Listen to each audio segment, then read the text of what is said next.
오늘은 근실이 훈계하라라는 제목으로 하나님 말씀 나누려고 합니다. 제가 제일 싫어하는 게 있는데 뭐냐고 하면 뭘까요?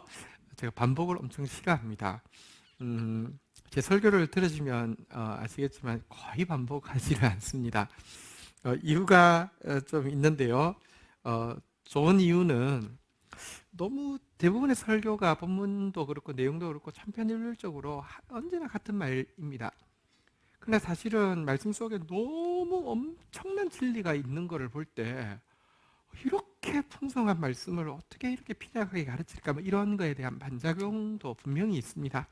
그러나 또 한 가지는요, 여러분 이 말씀을 거듭 가르쳐야지만 사람이 변화되어질 수 있습니다. 교육의 제일 좋은 방법은 반복이라고 하는데, 솔직히 제가요 했던 말 또 하면 괜히 좀 제가 돈은 없지만 뭐는 있다고요. 가오는 있거든요. 목소로서. 근데 가오가 좀 빠지는 같은, 모양 빠지는 같은 느낌이 들어서 반복하는 거 되게 싫어합니다. 근데 오늘 본문은요 정확하게 반복입니다. 실은 오늘 설교를 듣고 나서 이번 주 수요일, 이번 주 금요일 설교를 꼭 들어주시기 바랍니다. 왜냐하면 반복이기 때문입니다. 왜 근데 반복인데 이거 하느냐고 하면 좀 신기한 경험을 했습니다. 수요일 날은 설교를 할 때 태어나서 처음으로 한 짧은 수요 설교인데요, 하는 동안에 한 진짜 10번 이상 중간에 그만둬야 되겠다, 안 그만두면 죽는 거 아니야? 안 그러면 이거 사람 쓰러지는 거 아니야? 할 정도로 막 설교하다가요 너무너무 막 아파가지고 두통 때문에 너무너무 힘들었습니다. 제가 막 설교하면서도 이거는 내 말이 아니라 하나님 말씀이고, 지금 우리 공동체에 너무 중요한 하나님 말씀을 하고 있고 내 인생에 너무 충격적인 말씀을 하고 있구나가 느껴지는데, 동시에 두통 때문에 이거 그만해야 되는 거 아니야? 그만해야 되는 거 아니야? 근데 그런 생각이 들었어요. 여러분, 사단이 싫어하는 일을 하면 하나님은 좋아하십니다. 그래서 이거 굉장히 중요한 것이구나, 이 생각이 확실히 들었고요. 그 다음 날은요, 또 밤에 잠이 한숨도 안 와서 결국 새벽 2시에 일어나서 교회에 와서 엎드렸는데, 여러분 교회 오면요 또 한 1시간, 길어야 2시간 기도하면 또 잠이 옵니다. 사게 또 새벽 한 4시쯤 되면 옵니다. 근데 새벽 기도 전까지 한숨도 잠이 안 오고 계속 뭔가를 계속 하나님 앞에서 회개하게 하시고, 또 하나님께서 행하실 새 일을 영접할 수 있도록 기대하게 하시는, 그래서 밤새 한숨도 못 자는 일을 하고, 그 금요일 날 이제 또 말씀을 받아서 전했던 내용이기 때문에 제가 반복하는 거 진짜 싫어하지만 이거는 거듭해서 여러분 반복할 가치가 있는 것이 하나님의 말씀입니다. 신명기라는 말 자체가 거듭해서 말한다는 뜻입니다. 하나님 말씀은 반복할 가치가 있고요. 제가 반복 동호는 아니지만 우리 김동호 목사님 한 설교를 코스타에서 600번씩 하셨답니다. 저도 같이 다니다가 한 10번 이상씩 들었습니다. 근데 그런 설교가 4편이 있는데요. 저는 4편 다 10번 가까이씩 다 들었습니다. 근데 반복 동호는 아니지만 오늘 이 말씀 너무 중요해서 한동안 반복할 것 같습니다. 사실은 제가 의욕을 가지고요 준비를 했다가 1부터 해보니까 딱 반도 못 해가지고요, 일단 오늘 반하고 다음 주에 또 반하고 이렇게 하도록 하겠습니다. 제목 한번 따라하겠는데요. 제목이 2가지입니다. 저는요 근실이 훈계하겠습니다 라고 하면, 여러분들은요 근실이 훈계받겠습니다 이렇게 이야기하시면 되겠습니다. 아시겠죠? 근실이 훈계하겠습니다. 근실이 훈계하겠습니다. 예, 근실이 훈계하겠습니다. 예, 우리 3번 약속하셨습니다. 자, 본문은 잠언 29장 17절에서 19절 3절만 일단 오늘 할 수 있을 것 같습니다. 3절을 우리 한번 한 목소리로 먼저 읽고 시작하겠습니다. 같이 읽겠습니다. 시작. 내 자식을 징계하라. 그리하면 그가 너를 평안하게 하겠고 또 내 마음에 기쁨을 주리라. 묵시가 없으면 백성이 방자히 행하거니와 율법을 지키는 자는 복이 있느니라. 종은 말로만 하면 고치지 아니하나니 이는 그가 알고도 따르지 아니함이니라. 아멘. 저희가 잠언서를 이렇게 수요 사경회에서 2년 정도 계속 다루고 있습니다. 잠언은요, 진짜 소문난 잔치에 먹을 것 없다는 책의 대명사처럼 지금 사용되어지고 있습니다. 솔로몬을 인생 중에서 가장 지혜로웠다고 이야기하는데 그 지혜자의 그 수천의 헤아릴 수 없는 것 중에서 모은 게 잠언서인데요. 우리 잠언서 읽으면 무슨 말인지 하나도 모르겠습니다. 일단 잠언서의 제일 특징은 반복입니다. 했던 말 또 하고 했던 말 또 하고 또 하고 또 하고 또 하고 또 하고 진짜 이거 뭐 하자는 건지 싶습니다. 그런데요, 여러분 사실은 감추는 것은 하나님의 영광이고 찾아내는 것은 사람의 영광인데요. 그냥 했던 말 그냥 무의미한 반복이고 한 구절 한 구절이 다른 뜻이라고 하면 진짜 이거 지혜가 아니라요, 종이 낭비입니다. 사실은요, 어떤 한 목표를 향해서 아주 구체적으로 드리블을 해가는 문단이 있고요, 내용이 있는 것입니다. 그것을 2년간 저희가 찾고 있는 작업을 했고 29장이면 솔로몬의 잠언은 다 끝났습니다. 솔로몬이 아무리 지혜자라고 해도 하나님은 한 사람을 통해서 일하지 않습니다. 31장은 다른 사람의 잠언으로 활용 점정을 찍습니다. 하나님은요, 한 사람 통해서 일하지도 않고 영광 받기도 원치 않습니다. 그러나 어쨌든 다 했는데요, 오늘 이야기도 떨어진 이야기가 아니라 지금 구체적으로 한 목표를 향해서 가고 있는 이야기입니다. 그런데 이 이야기가 19절에 보니까요, 17절에 보니까요, 한번 따라하겠습니다. 자식. 18절에 보니까요, 한번 따라하겠습니다. 백성. 19절에 보니까요, 한번 따라하겠습니다. 종. 지금 이 이야기가 내용이 부모와 자식과의 관계에서, 통치자와 백성과의 관계에서, 주인과 종의 관계에서, 다시 말하면 여러분 우리 여기 지금 이제 훈계 이야기하니까 그냥 가정에서 훈계하라는가 보다 이런 정도가 아닙니다. 사실은요, 하나님의 교회에서, 하나님의 나라에서 모든 관계에서 지금 중요한 한 가지 교훈을 주고 있는, 주종관계, 통치자와 백성관계, 부모와 자식 관계에 주고 있는 교훈인데 그 교훈의 핵심이 무엇이냐고 하면요, 17절에 나오는 단어인데요, 한번 따라하겠습니다. 징계하라. 징계하라. 근데 제가 제목을 근실이 징계하라고 하지 않고 근실이 훈계하라고 한 이유는요, 징계라는 단어, 여기서는 이제 야사르로 쓰였는데요, 보통은 야사르가 아니라 무사르로 주로 쓰이고요, 그리고 야사르든 무사르든 이게 어원이 같은 겁니다. 같은 단어입니다. 그리고 이 무사르라고 번역된 단어는 대부분은 징계가 아니라 훈계로 번역되어지고 있기 때문에 원어의 뜻을 살려서 훈계하라라고 바꾸었는데요, 부모와 자식 관계에서, 통치자와 백성 관계에서, 그리고 주인과 종의 관계에서 하나님께서 주시는 한 가지 중요한 지금 그 주제가 무엇이냐, 다시 한번 따라하겠습니다. 훈계하라. 제가 우리 제목 한번 다시 따라할까요? 어떻게 하는지 아시죠? 근실이 훈계하겠습니다. 훈계하라라고 지금 이야기를 하고 있습니다. 17절에 보면 이 훈계의 결과로 두 가지가 따를 것이라고 이야기하고 있는데요, 한번 따라하겠습니다. 평안하게 하겠고 기쁨을 주리라. 여기 평안하게 한다는 것은 보통 평안을 이야기하는 샬롬하고는 전혀 다른 단어입니다. 근심으로부터 구출해주다 이런 뜻인데요, 여러분들 훈계가 없으면 그 사람에게 있는 비뚤어진 성격과 악한 습관과 착각하거나 무지하거나 해서 모르는 것 때문에 몸에 배어있는 어떤 행실과 생각 때문에 겪게 될 수많은 저주들이 있잖아요. 수많은 고통들이 있잖아요. 그 고통들로부터 벗어나게 해준다는 것을 여기 평안하다라고 번역을 한 것이고요, 이렇게 저주로부터 건져내는 것뿐 아니라, 다시 따라하겠습니다. 기쁨을 주리라. 원어적인 뜻은요, 성경에 보면 저주도 있지만 축복도 있습니다. 무수한 축복이 성경에는 약속되어 있습니다. 이 축복들이 적극적으로 임하게 해주겠다는 것입니다. 다시 말하면 이 훈계라는 것에는요, 저주를 덜어주고 저주를 면해주고 축복을 땡겨주고 축복을 보장해주는 것이다 라고 이야기하면서 징계에 대해서 이야기하는데요, 물론 전제는 있습니다. 바른 징계여야 합니다. 잘못된 징계만큼 사람을 망가뜨리는 것이 없습니다. 바른 징계여야 하는데요, 바른 징계는 무엇일까요? 18절에 중요한 단어가 나오고 있습니다. 한번 따라하겠습니다. 묵시. 율법. 이 두 가지 기본적으로는 같은 단어인데요. 하나님의 말씀을 이야기합니다. 바른 징계란 무엇이냐? 하나님의 말씀으로 하는 것이 바른 징계입니다. 여러분들이 받아야 되는 바른 징계는 무엇입니까? 어떤 사람을 통해서 징계를 받아야 합니까? 하나님의 말씀을 듣는 사람이 그 말씀에 대한 반향으로, 반사로 말씀을 전하면서 훈계하는 것은 여러분들이 받으십시오.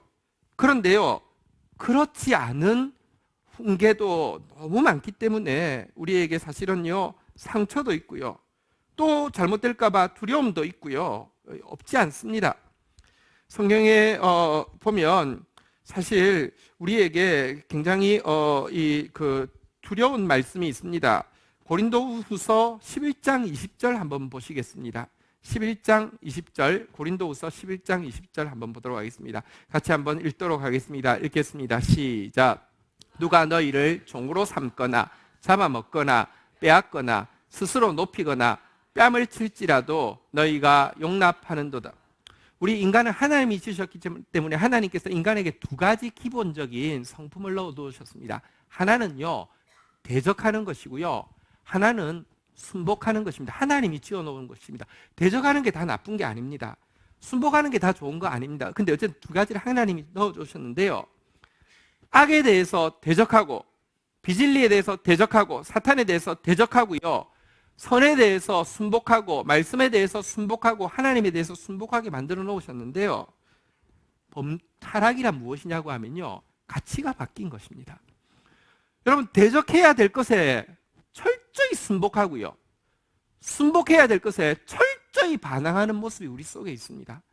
여러분들, 사실 우리가 훈계에 대해서 상처와 두려움이 뭐가 있냐고 하면 여러분의 경험일 수도 있고요, 또 저는 훈계해야 되는 사람으로서 훈계하는 사람을 보면서도 제가 보면서 반작용으로 나는 저래 안 해야지 저러다가 큰일 나겠어, 이러다가 여러분 못하게 되는 경우도 적지 않은데요, 무엇이냐고 하면요, 진짜로요, 진리는 영혼을 자유케 하는 것인데 영혼들을 종으로 사로잡으려고 하는 사람들이 있습니다. 영혼을 섬기는 게 아니라 영혼을 잡아먹고요, 영혼에게 하나님의 축복을 전해주는 것이 아니라 영혼으로부터 다 빼앗아 먹고는요, 그 결과 자기를 높이고요, 영혼을 학대하는데요, 뺨을 치는데요. 그런데 기가 막히는 것은요, 그런 것을요, 그 좋다고 하면서 받아들이는 사람들이 상당히 많이 있습니다. 진짜 독하고 못된 리더 밑에서요, 진짜 착한 팔로워들이 있는 단체들을, 기독교 단체들을 너무 많이 봤습니다. 이런 거 보면서는 야, 나 진짜 나 저런 사람처럼 안 할래. 그러다 보니까 자꾸 훈계 안 하게 되는 경향이 생기고 있는데요, 여러분 꼭 기억해야 합니다. 바른 훈계는 무엇이냐? 누구로부터 훈계 받아야 하느냐? 다시 한번 따라하겠습니다. 묵시, 율법. 하나님의 말씀을 지키려고, 우리 본문으로 가 있읍시다. 본문은 18절 띄우시고요. 하나님의 말씀을 지키려고 몸부림치는 사람이, 하나님의 말씀을 두렵고 떨림으로 계시로 받은 사람이 그 말씀을 반사해서 전하고 그것으로 훈계할 때 여러분 그거 받아들여야 됩니다. 이거 받아들이지 않으면 사람은요, 할 걸 안 하면 안 할 걸 하게 돼 있고요, 받을 걸 안 받으면 안 받을 걸 받게 되어 있다니까요. 하나님의 말씀을 안 받아들이고 그것에 순복하지 않으면요, 여러분들 진짜 악한 사단에게, 악한 자에게 종이 되고 삼키고 잡아먹히고 빼앗기고 뺨을 맞고 진짜 종로로 살 수 있다는 거 여러분 꼭 기억해야 합니다. 근데요, 여기서 일단 그 18절에 단어 한 번만 더 따라하겠습니다. 묵시, 율법. 두 개 다 하나님 말씀을 이야기하는데 조금 차이가 있습니다. 율법이라는 것은 하나님 말씀 자체를 이야기한다고 하면, 묵시라는 것은요, 계시라는 것은 무엇이냐고 하면요, 이 말씀이 드러나는 걸 이야기합니다. 여기 있는데 여러분 분명히 있었어요. 지금 제가 전하는 말씀도 하나님 말씀 속에 있었고요, 계속 저한테 이야기하고 있었는데 제가 모르고 있었던 것이요, 계시가 될 때가 있습니다. 드러날 때가 있습니다. 폭로가 될 때가 있습니다. 영광스럽게 매니페스테이션, 이렇게 더 영광스럽게 나타나는 경우가 있습니다. 이거를 묵시라고 합니다. 특별히 하나님께서 주신 묵시의 중요한 방편이 무엇이냐고 하면 설교입니다. 저는 설교자이고 진짜 설교가 익숙할 만큼 설교를 많이 하는 사람이지만 설교 준비할 때마다 기대와 두렵고 떨림이 있습니다. 왜냐하면 이것은요 그냥 말이 아니라 계시이기 때문입니다. 묵시이기 때문입니다. 그런데요 설교는요 하는 사람이 이렇게 받는 것도 중요하지만 받는 사람이요 더 중요합니다. 진짜 그렇습니다. 왜냐고 하면요 하나님의 위대한 사람이 된 사람이 그의 인생의 터닝 포인트가 된 한 말씀을 이야기해 놓은 걸 보면요 엄청난 설교자가 듣도 보도 못한 이야기를 할 때 그 이야기를 듣고 변한 게 아니라 뭐 삼촌이 교회 다니는 삼촌이 좀 우연히 와서 무슨 한마디 했는데 그 말에 사람이 변화되어져서 평생을 하나님께 드리는 사람으로 세워지는 간증들이 위인 저 책을 보면 아주 그렇게 자주 나옵니다.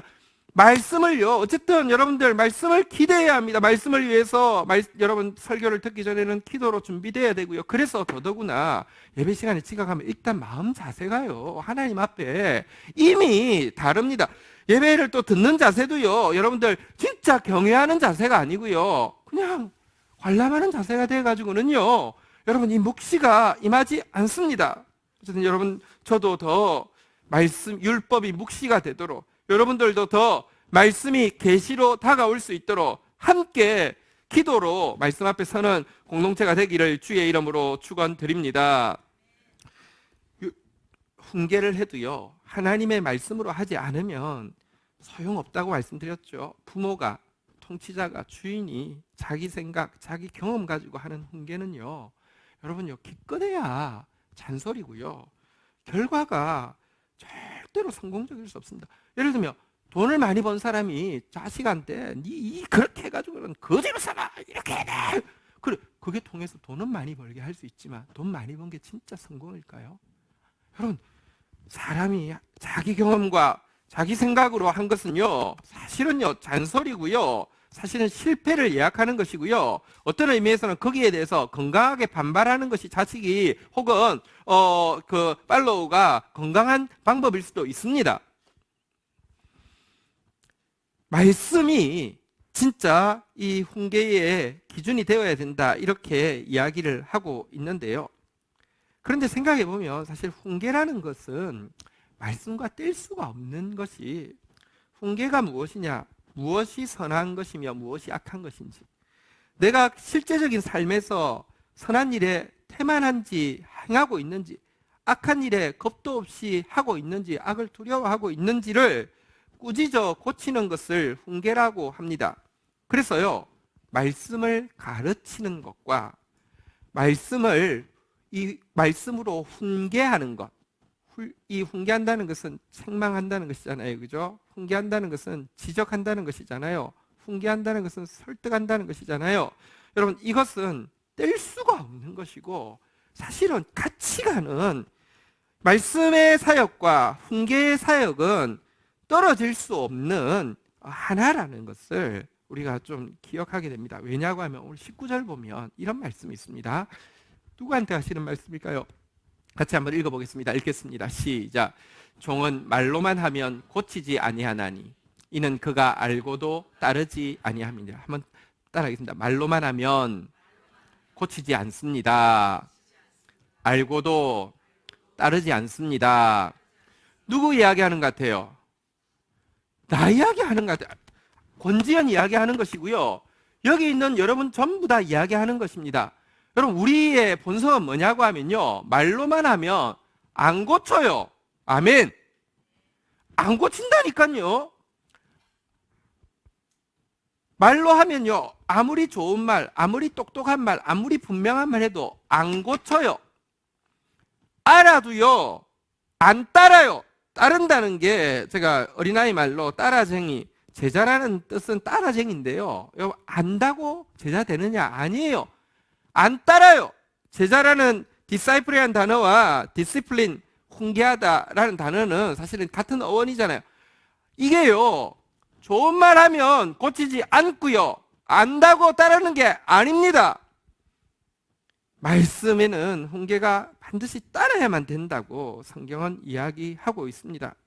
제가 잠언 29장, 다시 말하면 솔로몬 잠언이 다 끝나는 끝부분 하고 있는데 충격적으로 말씀과 훈계가 같이 가야 되는 거였는데 이게 충격적으로 다가오면서 다시 잠언을 보니까요, 이미 다 끝났는데, 여러분 잠언 시작이 1장 1절은 이제 솔로몬의 잠언이다 이 말이고요.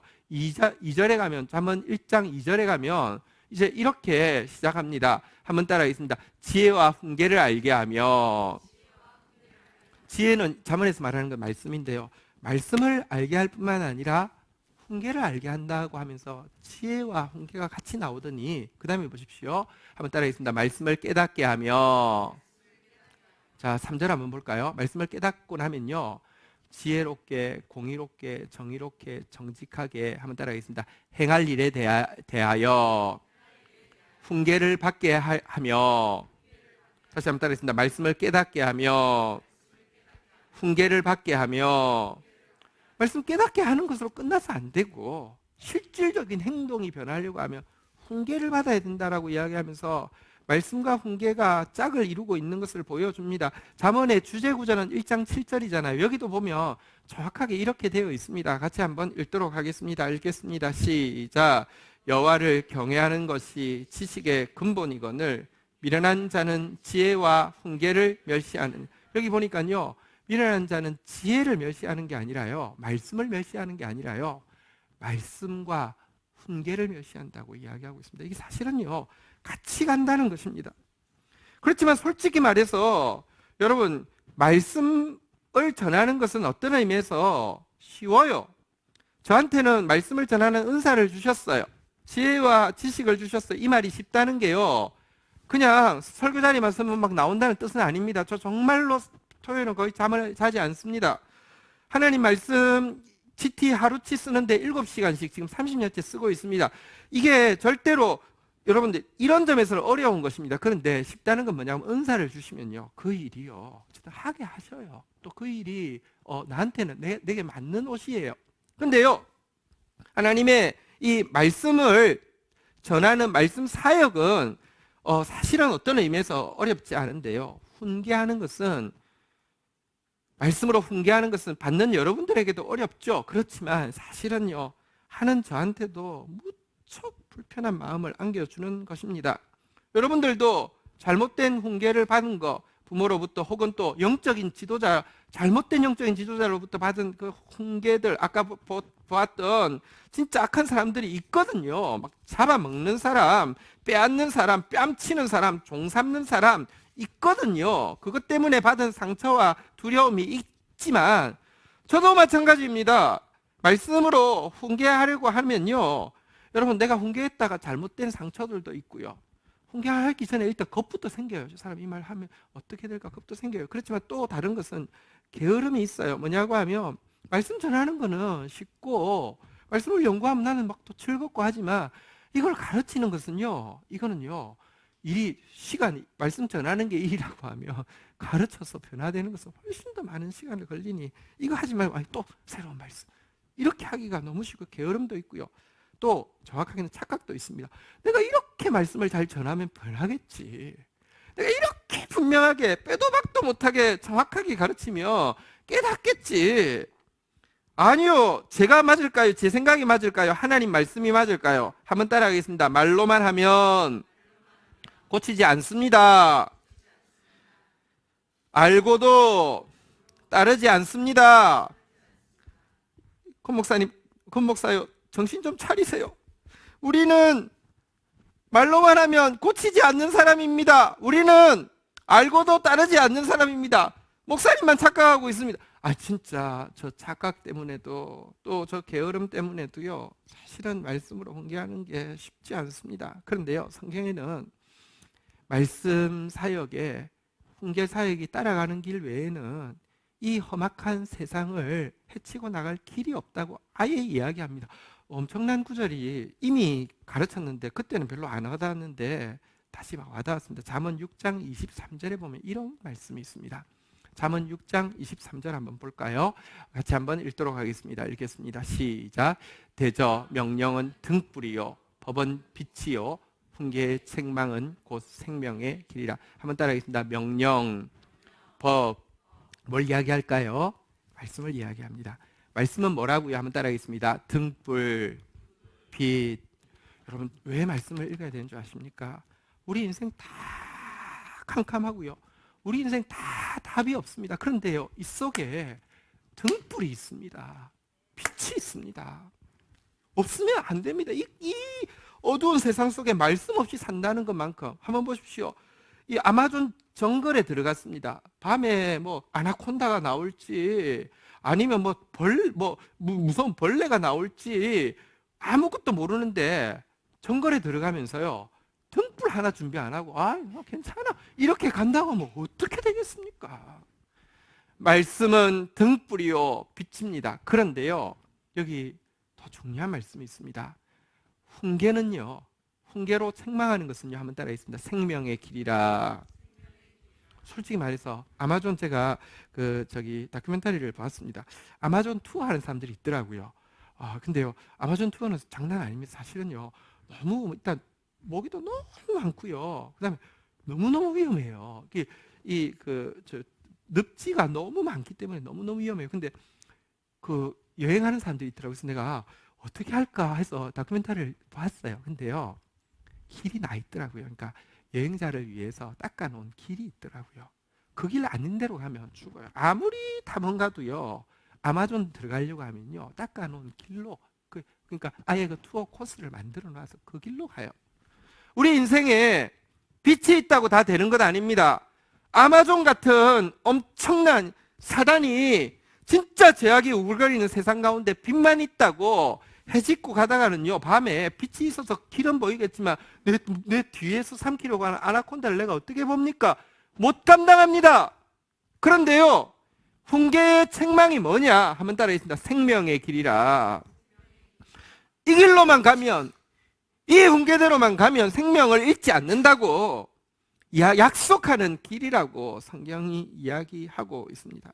그래서요, 진짜 영혼을 사랑한다고 하면요, 근실히 훈계하라고 이야기하고 있습니다. 잠언서 13장 24절에 보면요, 이렇게 성경은 우리에게 분명히 이야기합니다. 매를 아끼는 자는 그 자식을 미워함이라. 자식을 사랑하는 자는 근실히 징계하느니라. 이 징계라는 단어는 원어로 무사르, 대부분의 경우는 훈계로 번역하는 단어입니다. 그래서 한번 따라했습니다. 근실히 제목 어떻게 하는 거 아시죠? 근실히 훈계하겠습니다. 제가요, 아무리 말씀 사역 열심히 해도요, 사실요, 여러분들 이 훈계 사역 신실하게 하지 않으면 뭐냐? 여러분을 사랑하지 않는 증거라고 성경이 이야기합니다. 명백한 게으름이고요. 명백한 내가 믿고 싶은 대로 믿는 착각입니다. 제가 말씀 진짜 열심히 가르칩니다. 이 부분에 대해서는 부끄러움이 없습니다.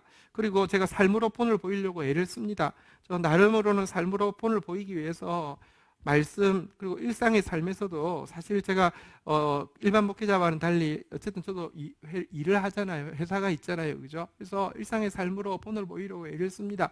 이 정도면 되는 줄 알았습니다. 아니요. 핑계고요. 게으름이고요. 착각이고요. 두려움이고요. 상처 때문에 그렇지 바보짓이었습니다. 그렇지 않습니다. 사랑하지 않는 증거였습니다. 근실히 훈계해야 된다고 이야기하고 있습니다. 바울은 자기의 사역을 그의 아들인 디모데에게 물려주면서 이렇게 권면했습니다. 디모데후서 4장 2절 같이 한번 읽도록 하겠습니다. 읽겠습니다. 시작.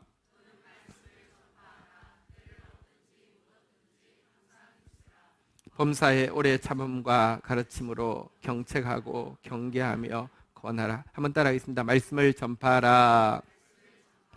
때를 어떤지 못 어떤지 항상 힘쓰라.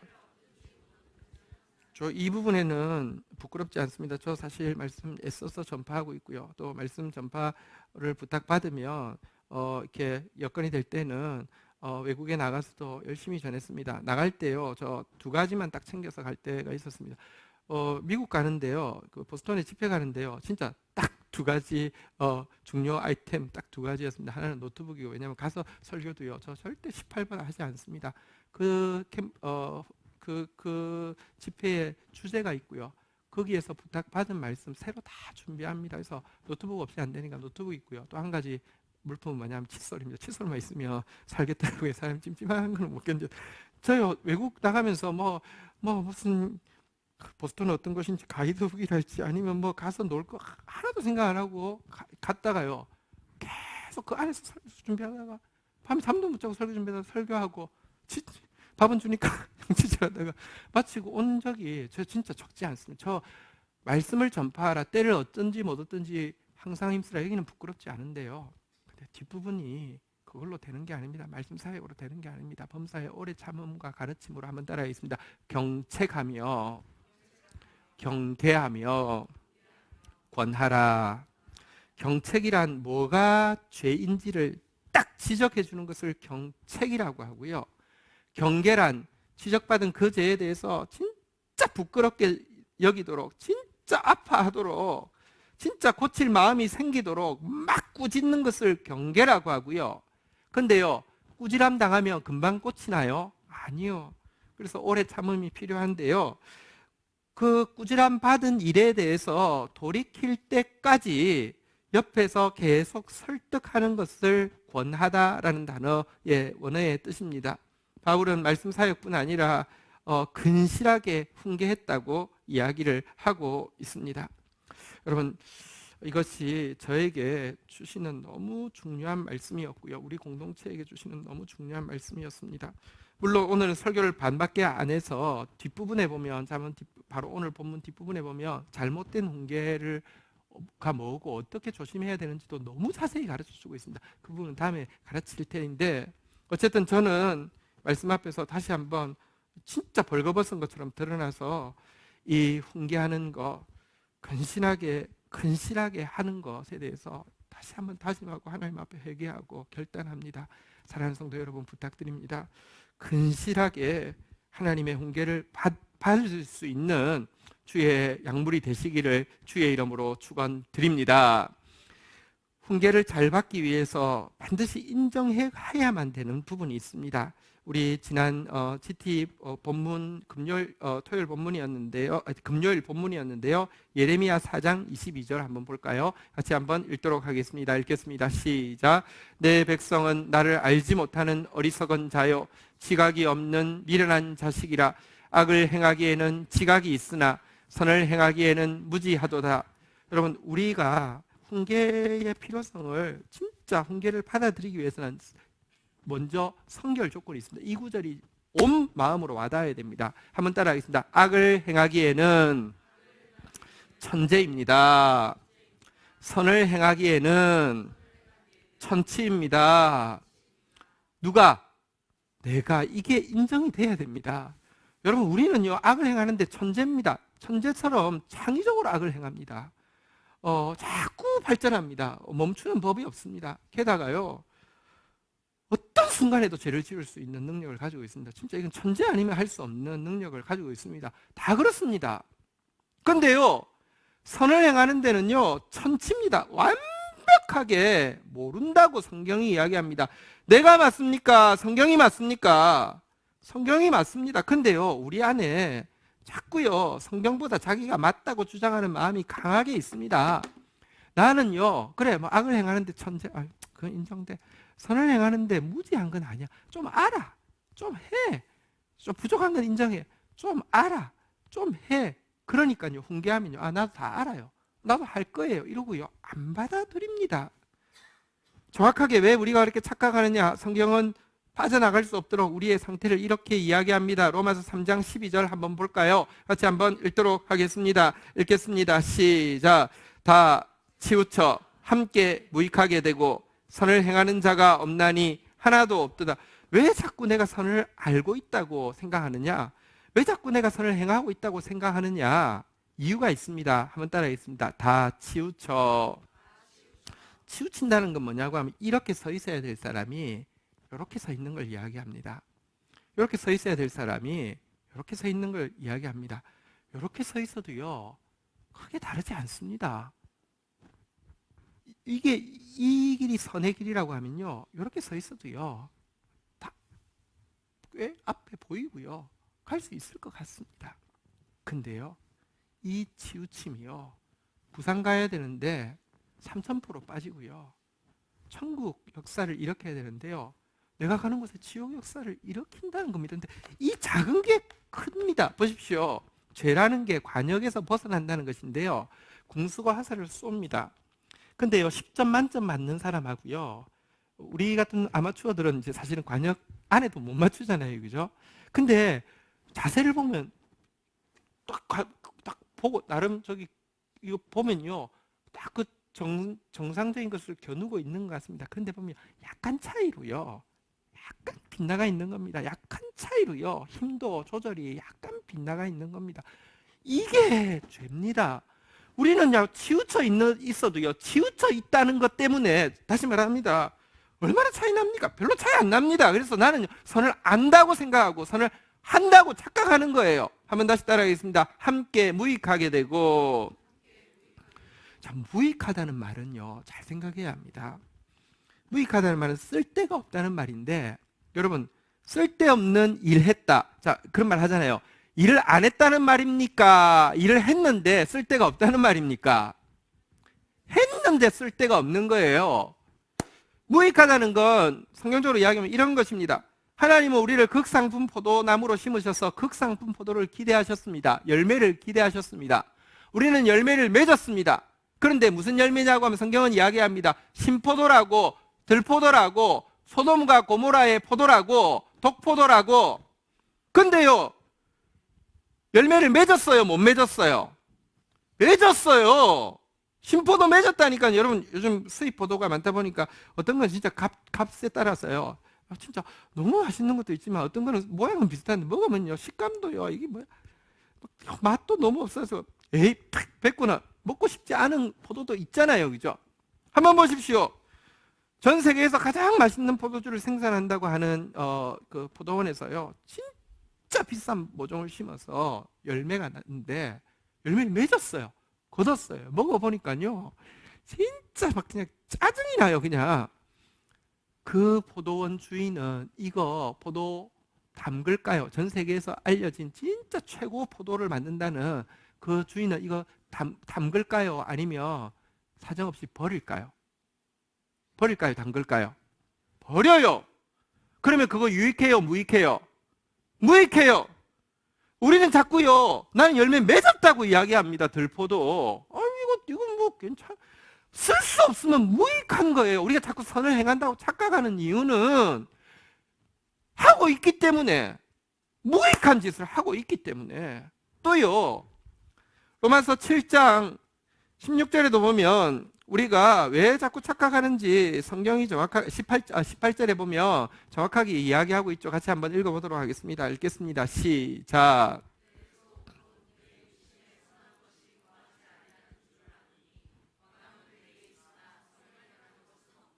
여기 보니까요, 나한테 있는 게 있어요. 그런데 뭐라고요? 한번 따라했습니다. 원함은 내게 있으나, 선을 하고자 하는 원함이 내게 있는 거예요. 이것 때문에 착각하는 거예요. 나도 알아요. 나도 하려고 했어요. 나도 그런 생각이 있었다고요. 잔소리 하지 마세요. 원함이 내게 있는 것하고요, 실제 행하는 거하고 아무 상관없습니다. 스크루테이프의 편지에 보면요, 기도해야 되겠다고 생각하고 기도할 어떤 뭐 이렇게 내용이 떠오른 거하고 실제 무릎 꿇고 기도하는 거하고 아무 상관없다고 이야기하는데, 사단은 자꾸 썩이죠. 생각만 해도 그 훌륭한 기도한 거라고 자꾸 헛배가 부르게 해요. 아니에요.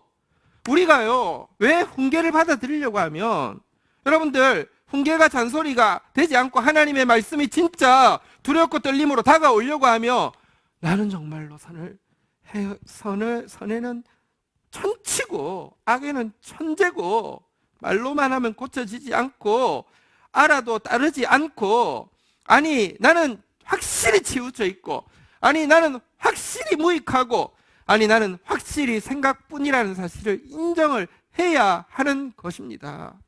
이렇게 인정하고 나면요, 아까 예레미야서 4장 22절 읽었는데요, 23절로 넘어가 보겠습니다. 변화가 일어나게 되는데요, 같이 읽겠습니다. 시작.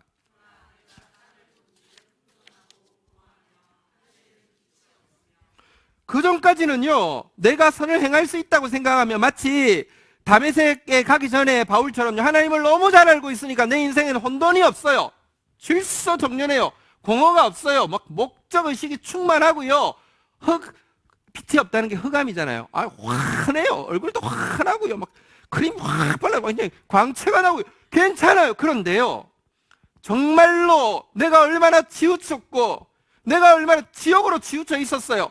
진짜 무익하지 아니라 유해한 일을 하고 있었어요. 하나님을 위하는 생각은 있었지만 사단만 위하고 있었어요. 이게 깨달아지고 나니까 무너져서는 주여 니시오니까, 눈이 캄캄해진 상태에서 주여 니시오니까, 그렇게 하나님을 잘 알던 사람이요, 한번 따라하겠습니다. 혼돈, 공허, 흑암을 체험하게 되는 것입니다. 그런데요, 놀라운 것은 창세기 1장 2절에 보면요, 다시 한번 따라하겠습니다. 혼돈하고 공허하며 흑암이 깊이 있는 그때에, 우리가 진짜 혼돈하고 공허하고 흑암이 깊이 있는 그때, 우리가 말씀 앞에서 진짜 훈계를 받아서 진짜 혼돈과 공허와 흑암을 깨달을 그때에 하나님의 영이, 하나님의 성령이 수면 위에, 한번 따라하겠습니다. 운행하시니라. 그제서야 역사하기 시작합니다. 운행하기 시작합니다.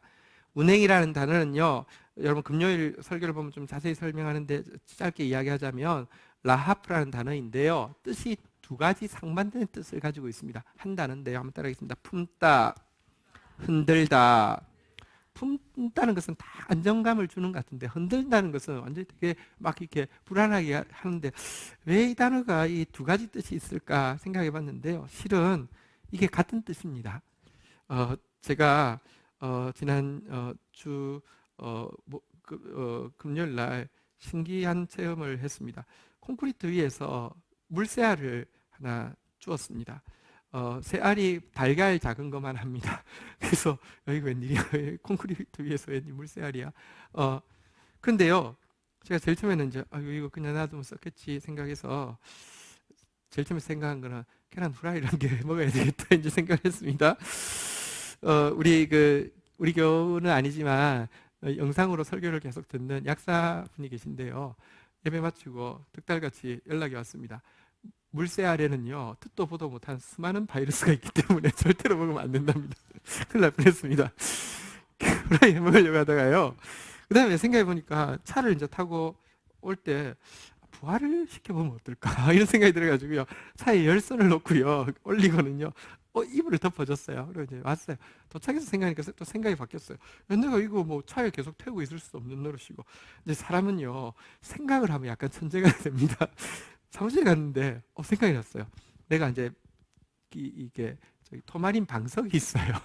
그리고 저한테 이 고양이 모양의 목도리가 두꺼운 거 이렇게 가 있어요. 이게 이제 하면 앞에 단추로 잠그게 돼 있어요. 이거 잠그면 이렇게 일자처럼 이렇게 꼭 엄마 닭이 품는 것처럼. 그래서 제가요, 방석 위에, 이 방석에 불을 켜고 알을 놓고 고양이 목도리를 딱 줘가지고 내가 얘기했어. 너 진짜 행운아야. 이런 사람 어디 있어? 내가 진짜 딱 이렇게 따뜻하게 고양이가 품어주잖아. 이게 따뜻해. 너 행제야. 이렇게 생각하고 밖에 나갔다가 다시 들어가면서 생각해보니까 부화가 안 될 것 같아요. 한 가지 생각이 났어요. 여러분, 한동안 홈쇼핑에서 부화기 팔았어요. 지금 생각해보면 그거 진짜 바보예요. 왜냐면요, 닭을 부화를 시키면 그걸 치킨 될 때까지 집에서 키울 거예요. 사실은 그렇잖아요, 그죠? 근데 부화기의 원리가 뭐냐면, 첫 번째는 이렇게 안전한 틀 안에 넣어주고 따뜻하게 해주는 것이지만, 두 번째 기능인데 뭘까요? 흔드는 거예요. 계속 흔들어서 알이 돌아야 돼요. 안 그러면 부화가 안 돼요. 그래서 제가 다시 후라이 해먹으려고 이건 안 되겠다, 후라이 해먹으려고 생각하다가 마음을 바꿔서 사무실 갈 때마다 한 번씩 지금 바꿔주고 있는데, 제가 오늘 그 바이러스로 충만하다는 얘기를 듣고 내일쯤 자연의 품으로 돌려보내주려고 생각하고 있습니다. 자, 근데요, 보십시오. 성령이 우리가 진짜 훈계 앞에서 공허합니다, 혼돈합니다, 흑암입니다라고 인정해야지만 그제서야 임하셔서요, 품어도 주시지만 그제서야 임하셔서요, 흔들어 깨우시는데요. 그래서 이 라하프라는 단어는 성경에 3번밖에 안 사용되어지고 있는데, 여러분 우리가 알이 깨기 위해서도 흔들어야 되지만 성장하기 위해서도 흔들어야 되잖아요. 신명기 32장 11절에 보면 라하프라는 단어가 나오고 있습니다. 여기 보니까요, 독수리가요, 새끼 독수리를 훈계하는 내용이 나오죠. 독수리가, 공중의 제왕인 독수리가 새끼를 낳았어요. 그리고는 새끼한테 이야기해요. 너 네 DNA가 어떤 DNA인 줄 알아? 내가 말이야 미국 그거야. 거기에도 나오는 그 독수리야. 우리 가문이 어떤 가문이야? 네 최고의 DNA를 받았어. 너 행제한 줄 알아? 잘해봐 하고 날아가면 훌륭한 독수리 안 되잖아요, 그죠? 따뜻하게 품어서 포근한 보금자리를 만들어뒀지만 때가 되면요 어지럽힙니다. 다 뜯어내고 나서는요, 새끼 위에서 한번 따라하겠습니다. 너풀거리며 이게 라하프입니다. 흔든다는 것입니다. 거기 못 있도록 계속 위협을 하는 거예요. 그래야지만 이 새가요, 뭐 자꾸 엄마가 죽으려고 하니까 이러다가 절벽에 떨어져서 죽는다고 할 때 죽기 전에 와서 업고 하는 거잖아요, 그죠? 성령의 역사를 원하십니까? 성경에 보면 예수님께 성령이 비둘기처럼 임했는데요, 비둘기처럼 임하신 성령님이 제일 처음에 하신 일이 뭔지 아십니까? 예수를 광야로 나가게 하셨습니다. 밀어내셨습니다. 훈계를 받아야지만 이와 같이 성령께서 역사하시고요, 진짜 세워지려고 하면 무너져야 되고요, 깨려고 하면 흔들어 깨워야 합니다. 절대로 말씀만으로 되지 않습니다. 말씀을 마무리하겠습니다. 반밖에 준비 안 하고 지금 막 일부 때보다 더 빨리 하려고 애를 썼는데 잘 안 돼. 그래도 기네요. 예레미야서 48장 11절 12절인데 11절 읽도록 하겠습니다. 같이 읽겠습니다. 시작.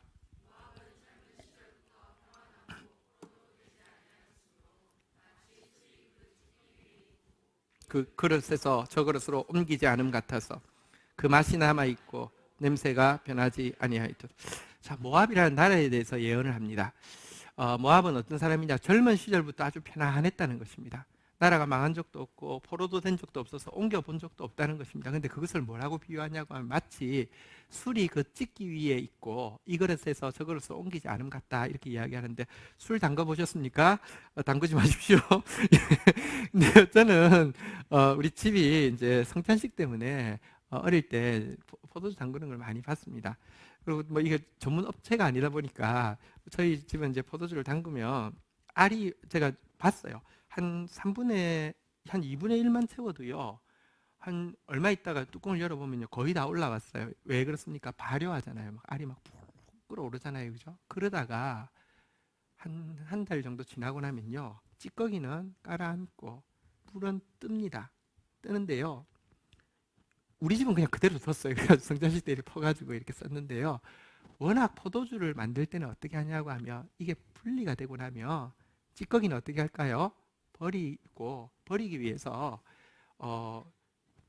밑에 맑은 물만 옮기는 거예요. 아무리 정성껏 옮겨도 미세한 찌꺼기가 들어갈까요, 안 들어갈까요? 들어가요. 그래서 사실은요, 진짜 고급 포도주를 만들 때는요, 옮기고 또 옮기고 또 옮겨서 미세한 찌꺼기는 하나도 안 들어갈 때까지 그 과정을 거쳐야지 좋은 포도주가 돼요. 안 그러면 어떤 일이 생기느냐, 한번 따라하겠습니다. 맛이 남아있고 냄새가 변하지 아니하였도다. 여러분, 뭐 우리 포도주 잘 모르고 뭐 소믈리에 뭐 관심 있지도 않죠. 근데 내가 퀴즈를 한 개 낼게요. 어떤 포도주가 좋은 포도주일까요? 보십시오. 요즘 100% 포도 주스 있잖아요, 그죠? 그냥 자연 그대로 그냥 갈아 만든 포도주스. 자, 그 포도주스 먹으면 여러분 포도맛 나요, 안 나요? 포도향 나요, 안 나요? 포도 냄새 나요, 안 나요? 나죠, 그죠? 그리고 포도 색깔 나요, 안 나요? 나잖아요, 그죠? 100%. 근데 좋은 포도주는 어떤 포도주일까요? 포도주스하고 똑같은데, 다시 말하면 포도맛도 나고 포도 냄새도 나는 데다가 포도 색깔인데 알코올만 있으면, 야, 이런 포도주가 있어, 이렇게 될까요? 아니면 분명히 포도로 만들었고 포도로 만들었기 때문에 막 완벽히 다르지는 않겠지만 포도 맛이 안 나고 포도 냄새가 안 나고 그거와 차원이 다른 상태가 되었을 때 좋은 포도주일까요? 1번, 2번. 2번이에요. 1번처럼요. 포도 알코올은 있는데 포도 맛 남아 있고요. 포도 냄새 그대로 남아 있으면 절대 싸구려 포도주는 될 수 있어도요. 좋은 포도주 될 수 없습니다. 그래서 그릇을 옮겨야 되는데 윗표현에 보면 평안해서는 안 되고요. 포로도 돼야 되는데요. 왜? 옮겨야 되니까. 안 옮기고 그 자리에 딱 있으니까 어떻게 한다고요? 12절에 읽겠는데요. 제가 여기 단어가 한 단어가 사실 심각하게 오역이 됐습니다. 지난 개역에서는 옛날 성경은 제대로 번역했는데 이건 오역입니다. 그래서 제가 바르게 읽어드릴게요. 그냥 이거 보십시오. 그러므로 여호와께서 말씀하시기를 날이 이르리니 내가 술을 기울일 사람을 보낼 것이라. 그들이 기울여서 그 그릇을 비우고 그 병들을 부수리라 라고 이야기하면서 날이 이를 건데 술을 옮겨 닮은 사람이 아니라 이렇게 하는 그 표현이 그냥 깨끗한 물만 옮긴다는 뜻 같죠? 아니에요. 원어가 여기 뒤에 기울여서라는 단어하고 앞에 옮겨 담는 사람이라는 단어가 원어가 같은 것입니다. 기울인다는 뜻입니다. 쏟아버린다는 뜻입니다. 냄새가 이 정도는 싸구려라는 것입니다. 맛이 이 정도는 싸구려라는 것입니다. 쓸 수 없다는 것입니다. 이거는 깨버려야 된다는 것입니다. 기울일 사람을 보내가지고요. 그 그릇을 비게 하고 병들을 깨부순다고 이야기합니다. 여러분, 저는 우리 성도들 보면서 진짜 자랑스러운 거 있습니다. 사실요, 사람이요, 워낙 근본적으로 좀 사람이 뭐가 있습니다. 착한 사람도 있고요, 못된 사람도 있고, 못된 사람 노력해도요, 못됐고요. 착한 사람은요, 막 이렇게 좀 막 무서운 척 해도요, 착해요. 근데요, 우리 성도들 사실 진짜 착하고 귀해요. 우리 성도들 DNA 괜찮아요. 이 독수리 괜찮은 독수리 같아요. 제가 말하는 독수리는 대머리 독수리 아니고 흰머리 독수리, 좀 멋있는 독수리 이야기해요. 어쨌든 다 괜찮아요. 근데요, 문제는요, 옮기지 않으면, 흔들지 않으면요, 훈계받아가지고요, 운행되지 않으면요, 여러분, 기울이는 사람을 보내서 기울이고 비게 하고 부숴버린다고 이야기해서 못 쓰게 된다고 이야기하고 있는 것입니다. 여러분, 우리 주님 앞에서 진짜 저도 말씀이 너무 도전이 되고 너무 이렇게 사실은 너무 무섭게 다가옵니다. 그리고 내가 부끄러워서 견딜 수 없습니다. 근데 우리 같이 이 말씀 앞에서 우리가 이 말씀을 하나님 말씀으로 받으면 하나님께서 진짜 인간 냄새 나지 않도록, 내 맛 이제 더 이상 나지 않도록 예수 맛과 냄새만 남은 사람 되도록 우리를 바꾸어 주실 것입니다. 우리 그 하나님 앞에 우리 같이 나가도록 하나님 앞에 부르짖으십시다. 하나님, 내가 정말 선을 행하는 데는 천치고 악을 행하는 데는 천재입니다. 이미 치우쳐 있습니다. 많이 치우쳐 있습니다. 한 일 전부 다 무익한 일이고요, 생각밖에 없고 사실은 실제는 없는데 왜 이렇게 교만해졌어? 하나님을 향해서는 철저하게 대적하고 사단을 향해서는요, 뺨을 치는데 빼앗고 삼키는데도 복종하고 있는 우리 어리석은 모습들이 있습니다. 우리 안에 상처들, 두려움 때문에 또 하나님의 훈계로, 하나님의 말씀으로 나아가는 방해를 받고 있는 것도 사실이고요, 우리 안에 있는 게으름과 착각이 또 하나님 이 생명의 길로 못 나가게 막고 있는 것도 사실입니다. 우리 다시 한번 주님 앞에 하나님 말씀이 우리 안에 정말 들어오게 하시고, 계시와 묵시가, 율법이, 말씀이 들어오게 하여 주시고, 그 말씀 빛 가지고 하나님 훈계의 길, 이 생명의 길 걸어가는 사람 되어질 수 있도록, 그런 공동체 되어질 수 있도록 우리를 훈계하여 주시옵소서. 우리가 훈계를 받겠나이다. 우리 다 함께 주의 이름 3번 부르짖고 기도하며 나가도록 하겠습니다. 주여, 하나님, 철저하게 게으르고 또 착각하고 또 사랑이 없는 저에게 하나님의 말씀으로 흔들어 깨우시고 운행하여 주신 것을 인하여서 감사합니다. 하나님, 진짜 선을 행하는데 천치였습니다. 말씀 가르친다고 착각하고 있었습니다. 하나님, 정말 근실하게 훈계하는 목사 되어질 수 있도록 하나님 다시 한번 이 약한 자에게 주의 일을 맡겨주시고, 귀한 약물이들 정말 가장 아름다운 예수 맛, 예수 향기 나는 갈수록 더 좋아지는 포도주와 같이 하나님 세우게 하여 주시며 하늘 나르는 하늘의 독수리와 같이 훈계하는 자 되어지게 하여 주시며 귀한 영혼들 맡겨주셨습니다. 함께 말씀 안에서 진리의 말씀으로 훈계받고 세워지는 공동체 되도록 축복하여 주시옵소서. 그래야 해서 정말 의의 열매가 가득히 맺히는 교회 되어지도록 은혜를 더하여 주옵소서. 예수 그리스도의 이름으로 기도 올립니다. 아멘.